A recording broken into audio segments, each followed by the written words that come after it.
We've built a new compressor called the Glue in collaboration with our partner Cytomic. The Glue is an analog model device based on the bus compressor from a classic British mixing console. The Glue sounds great on everything, but it's particularly good on drum tracks or for gluing together or tightening up a whole mix. It has the standard compressor controls, envelope controls, threshold, and makeup gain, but with a few special additions not found on the original hardware. The attack time can be set as low as 0.01 milliseconds, which is much faster than the original, and which allows glue to be used as a limiter.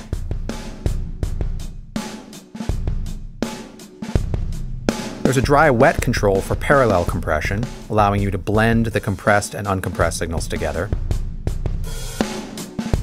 And there's a range control, which allows you to limit the amount of gain reduction without adjusting the threshold or ratio.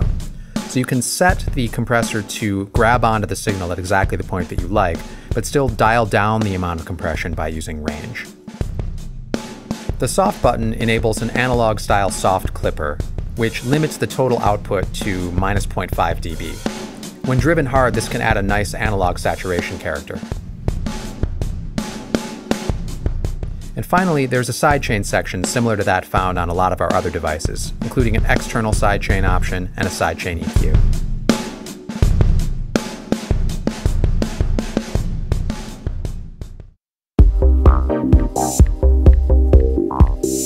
We've completely reworked EQ8. Probably the biggest change is one that you can't see. All of the filters have been rebuilt, so they're a lot smoother and they have less noise and fewer artifacts as parameters change.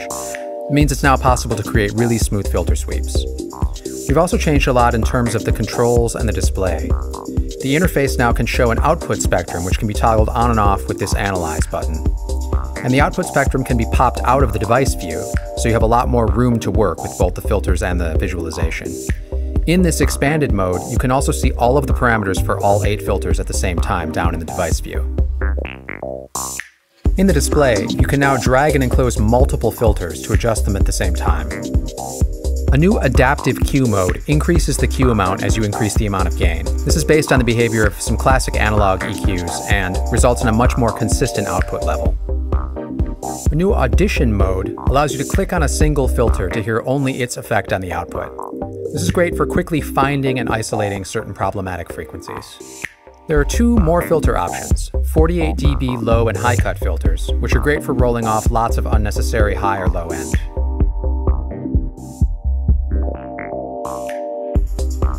Finally, the scale parameter now has an increased range and goes from -200% to +200%. You can use this to find particularly problematic frequencies by boosting them into peaks and then quickly turning them into notches.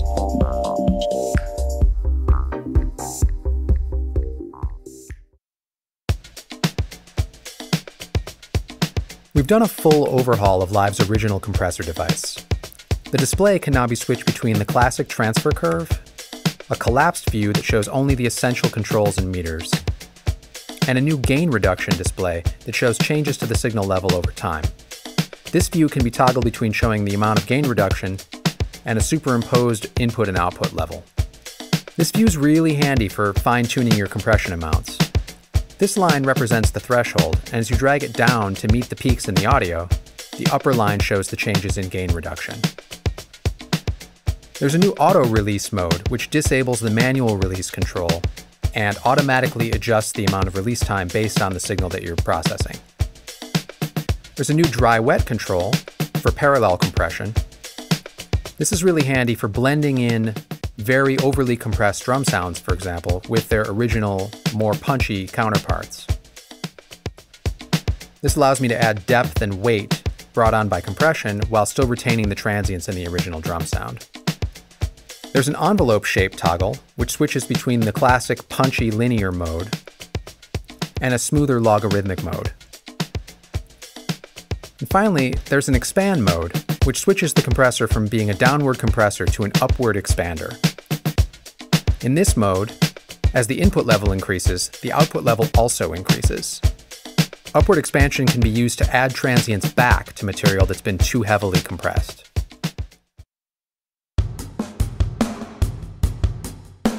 Live's gate shows the amount of gain reduction over time. This makes it really easy to dial in the gate threshold. Just drag this line until it crosses the input level, and then fine-tune it so that it responds to the levels in the ways that you need. The gain reduction meter at the right shows the amount of gain reduction that's happening. The display also makes it easy to adjust the gate's envelope controls because you can really see how your changes affect the sound over time. We've also added a new parameter called return, which is the difference between the threshold level that opens the gate and the level that closes it. This is useful for avoiding a kind of distortion called chatter, which is caused by the gate opening and closing very quickly when the level is right around the threshold. With return set to 3 dB, for example, once the gate is open, it stays open until the level drops by 3 dB. This can result in a much smoother gate behavior.